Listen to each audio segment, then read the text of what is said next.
ജനാധിപത്യ പരിസരത്തിൽ എന്തുകൊണ്ടാണ് നമ്മുടെ നേതാക്കൾ സംവാദത്തെ ഭയക്കുന്നത്? അതൊരു പ്രധാനപ്പെട്ട ചോദ്യമാണ്.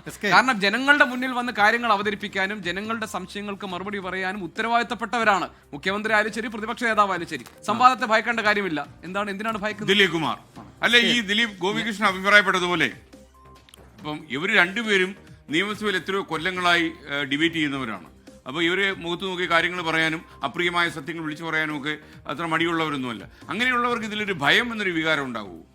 അതാണ് ഞാൻ പറയാൻ വന്നത്. കാരണം ഈ ഡിബേറ്റിൽ ഏർപ്പെടുക, ഇവർ തമ്മിൽ സംവാദത്തിൽ ഏർപ്പെടുക എന്നത് കേരളത്തെ സംബന്ധിച്ച് പുതുമയുള്ള കാര്യമല്ല. നിയമസഭയിൽ തന്നെ പല വിഷയങ്ങളിലും രണ്ടുപേരും കൊണ്ടും കൊടുത്തുമൊക്കെ പ്രസംഗിക്കുന്നതും ഈ ചർച്ച ചെയ്യുന്നതും കൊമ്പ് കോർക്കുന്നതുമൊക്കെ നമ്മൾ കണ്ടിട്ടുള്ളതാണ്. ചില പ്രധാനപ്പെട്ട വിഷയങ്ങളിൽ അടിയന്തര പ്രമേയ നോട്ടീസായി ഉന്നയിക്കുന്ന വിഷയങ്ങളിൽ പോലും പ്രതിപക്ഷ നേതാവും മുഖ്യമന്ത്രിയും തമ്മിൽ ഏറെ നേരം ആ ഒരു സംവാദമൊക്കെ നടക്കാറുണ്ട്. പക്ഷേ ആ സംവാദവും ഇതുമായി ചില വ്യത്യാസങ്ങളുണ്ട്. ആ സംവാദം എന്ന് പറയുന്നത് സ്പീക്കറാണ് അതിൻ്റെ ഒരു സഭാനാഥൻ എന്നുള്ള നിലയിൽ അദ്ദേഹം ആ സഭാ നടപടികൾക്കനുസരിച്ചുള്ള ചില ചട്ടവട്ടങ്ങൾക്കനുസരിച്ച് മാത്രമേ, അതിൻ്റെ ചില നിയന്ത്രണങ്ങളുണ്ട്.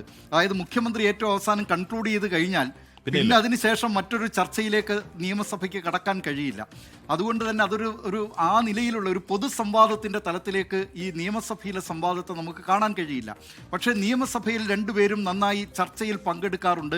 അതുകൊണ്ട് തന്നെ ആ നിലയിൽ ഇപ്പോൾ സ്പീക്കർക്ക് പകരം ഒരു മധ്യസ്ഥനെ അല്ലെങ്കിൽ ഈ സംവാദം നിയന്ത്രിക്കുന്ന ഒരാളിനെ വെച്ചുകൊണ്ടൊരു പ്രമുഖനായ ആരെങ്കിലും വെച്ചുകൊണ്ട് ഇവർക്ക് വേണമെങ്കിൽ ഒരു സംവാദമാകാമായിരുന്നു. അത് രാജ്യത്ത് തന്നെ നേരത്തെ ഗോപികൃഷ്ണനൊക്കെ പറഞ്ഞതുപോലെ ഒരു മാതൃക, ഒരു പുതിയ മാതൃക, അത് പിന്നീട് എല്ലാ സംസ്ഥാനങ്ങളിലും കേന്ദ്രത്തിലും ഒക്കെ ഒരു പൊതു തെരഞ്ഞെടുപ്പ് വരുന്ന സമയത്തുമൊക്കെ ആ നിലയിൽ നേതാക്കൾ പ്രധാനമന്ത്രി സ്ഥാനത്തേക്ക് പരിഗണിക്കുന്നവർ അവരൊരു തുറന്ന സംവാദം, അവരുടെ ചർച്ച, അവരുടെ ആശയങ്ങൾ എന്തൊക്കെയാണ് അവർ നടപ്പാക്കാൻ പോകുന്നത് എന്ന്, അവർ നടപ്പാക്കിയ കാര്യങ്ങൾ എന്തൊക്കെയാണ്, അതിന്മേലൊരു സംവാദം എന്ന നിലയിൽ കേരളം പല കാര്യങ്ങളിലും ലോകത്തിൽ ചെറിയൊരു അപകടം ഇത്രയേ ഉള്ളൂ. എല്ലാ സ്ഥലത്തും അത് ഇംപ്ലിമെന്റ് ചെയ്യാൻ ശ്രമിക്കുമ്പോൾ ഈ രാജ്യത്തിന്റെ പ്രധാനമന്ത്രി ആകാൻ പോകുന്ന ആൾ നല്ല ഒന്നാന്തരം ഡിബേറ്റർ ആകണം എന്ന് പറയുന്ന ഒരു അവസ്ഥയിലേക്ക് ചിലപ്പോൾ കാര്യങ്ങൾ വഴുതി പോകാം.